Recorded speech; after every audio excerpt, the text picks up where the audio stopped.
Good morning class, myself Akanksha Srivastava, your science teacher. Let's start today's science class.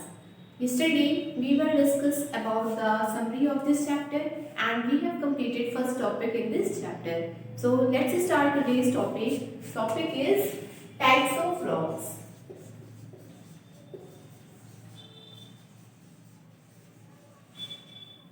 All of you take out your science book and open page number 185.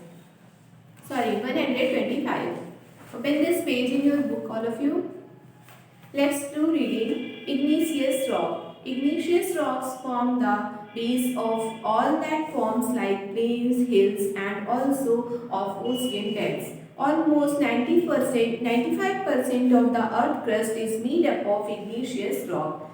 Igneous rocks are formed by hardening and cooling of hot liquid rock material. The molten rock is called lava. Children, yesterday I have told you that rocks are of three types. First is igneous rocks. Let's discuss what is igneous rocks. जितने भी landform है, plane है, हिल है या फिर ocean bed, ये सभी किससे मिलकर के बना है? इग्निशियस रॉक से बना है। किसका है ये बना हुआ? इग्नियस रॉक का बना हुआ है। लगभग 95% अर्थ क्रस्ट। अर्थ क्रस्ट आप समझ रहे हो? अर्थ 3 लेयर्स में डिवाइड है। अर्थ के अंदर जैसे हमने सॉइल में पढ़ा था, हमने सॉइल में इस तरीके से स्टडी किया था, अगर आपको रिमेम्बर होगा। सबसे ऊपर जो पार्ट पाया जाता है सॉइल को, जब हम इस तरीके से कट कर देते हैं वर्टिकली, तो जो सबसे ऊपर पार्ट पाया जाता है उसको हम बोलते हैं टॉप सॉइल, जिसमें ह्यूमस भी प्रेजेंट होता है। इसको हम क्या पढ़े थे? टॉप सॉइल पढ़े थे। इसके बाद जो पार्ट हमें दिखाई दे रहा था, इसमें कुछ पार्ट्स थे रॉक्स के, इसको हमने पढ़ा था बेड रॉक। सॉरी, इसको हमने पढ़ा था सबसॉइल। इसको हमने सबसॉइल पढ़ा था।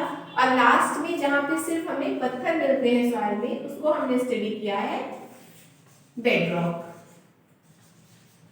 हम सॉइल की लेयर्स को कब देख पाते हैं? जब हम किसी लैंड को, सपोज करें ये कोई लैंड है, इस लैंड को हम इस तरीके से यहाँ से कट कर दें, इस तरीके से, और जब हम यहाँ पे देखें तो हमें ये डिफरेंट लेयर्स दिखाई देंगी।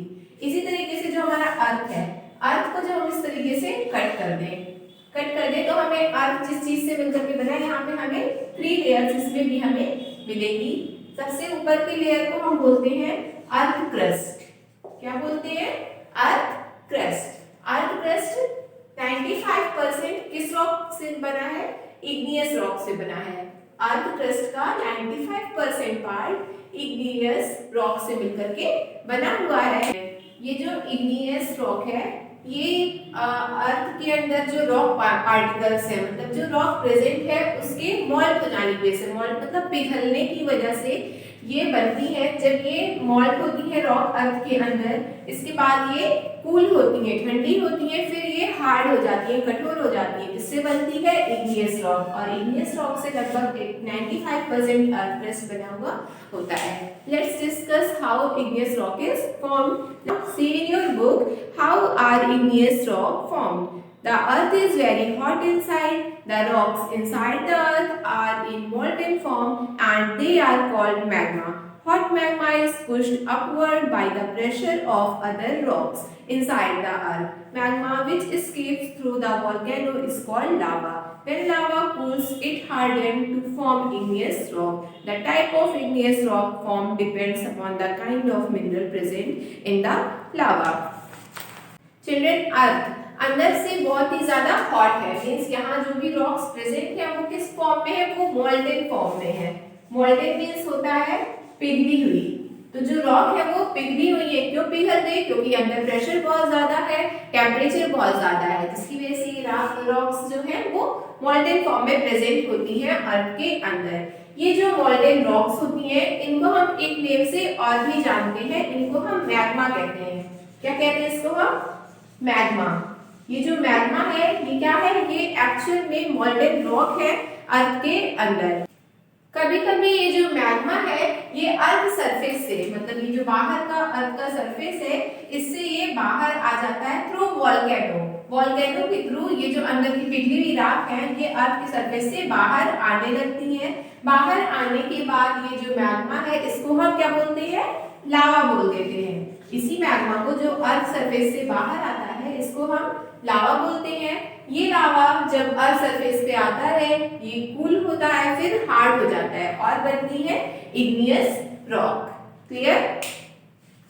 Types of igneous rock. Igneous rock भी कई टाइप की होती हैं। अभी हमने पढ़ा रॉक का फर्स्ट टाइप इग्नियस रॉक, अब हम पढ़ रहे हैं इग्नियस रॉक के टाइप्स। फर्स्ट टाइप के इग्नियस रॉक को हम बोलते हैं obsidian. Obsidian looks most like a black glass. It is used to make tools. Due to the presence of sharp edge on its surface, it is formed from magma that cools very quickly. पहली जो igneous rock बनती है उसको हम बोलते हैं obsidian. Obsidian rock इसी magma के ठंडे होने से बनेगी। Obsidian rock dark black colour की होती है और इनके जो एज होते हैं, मतलब इनके जो कोने होते हैं वो काफी शार्प होते हैं। शार्प एज होने की वजह से इन ऑब्सिडियन रॉक का यूज हम टूल्स बनाने में करते हैं। Clear? Next type of igneous rock is granite. Everyone do reading from your book. Granite forms when magma cools before the surface of the earth. Granite is the most common igneous rock. The three main minerals in granite are mica, quartz and feldspar. It is very hard and is extensively used as building materials and for making statues. The color of granite may be pink, grey and dark depending upon the content of different mineral in it. Children, ये जो second type की igneous rock है इसको हम बोलते हैं granite. Granite भी जो लावा या मैग्मा वोल्केनो से बाहर आता है उसके कूल होने की वजह से बनती है।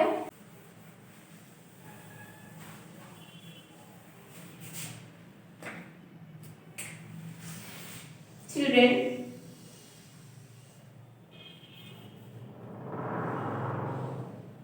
जब अर्थ सरफेस से मैग्मा बाहर आता है और ये अर्थ सरफेस के ऊपर आकर के कूल हो जाता है, जब ये मैग्मा कूल हो जाता है तो सेकेंड टाइप की इग्नियस रॉक बनती है जिसको हम ग्रेनाइट कहते हैं। क्या कहते हैं? ग्रेनाइट कहते हैं।